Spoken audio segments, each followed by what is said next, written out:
Hey guys, it's Simon here from Soccer Training Central. Just put together a few slides just to take you through the different soccer positions and thought I'd record a short video just to sort of walk you through them. So first of all, we're just going to start with defence. So there's two formations with defence. The first is where you've got three at the back.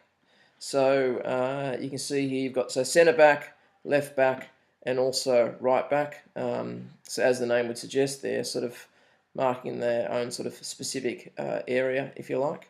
The next formation is really is a four at the back, and with this one here, if I can just get my pen to work, the addition is really around the sweeper, and the sweeper's role is really to cover everything. So they're covering the left back, they're also covering the right back, so they need to be very good as far as their positional play, and really sort of working with the other backs here and making sure, really sort of tidying up anything that might get through. Really important role to have in your team. The next positions is around the midfield. So there's a few ways that the midfield might be made up depending on what formation you're actually playing. So we've got here obviously just a three in the middle. So you've got a centre midfield, a left midfield, and also a right. Another way of playing it might be where you've got four in the middle. So which could either be shown this way. So you've got the two centre midfields side by side, or the other way is where the centre midfields are sort of, if you like, sort of stacked above each other.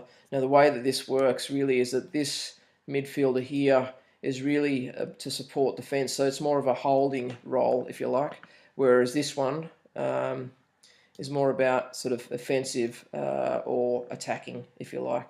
So this one is sort of a more defensive and sort of holding and really sitting in front of the defence line that's there. And this centre midfield is really sort of pushing up in this direction to support the forwards.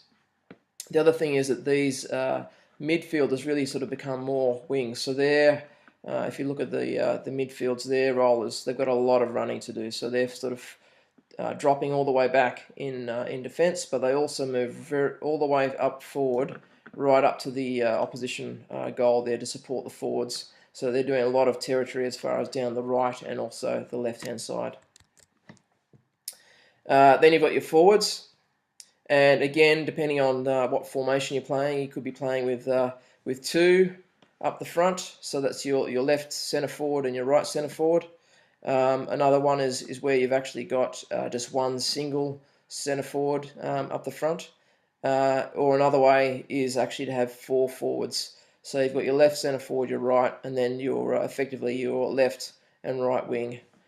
So similar to what I was saying before with the midfield, these guys might sort of drop back a bit, but certainly they are playing much more of an attacking or offensive role. So very much more about pushing forward and really sort of attacking.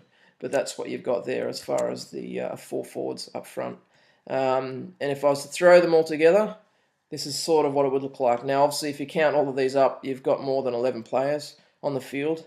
But it's really just to say that the position that you play actually depends on the formation that your team is playing. And I'm going to record a separate video about the different styles of formations that you can play. Obviously, the ones that are sort of interchangeable here is really the left wing and left midfield. There's a bit of overlap in here, but anyway, hopefully that's helpful. And yeah, check out my other video which takes you through the formations that are also available. All right, cheers.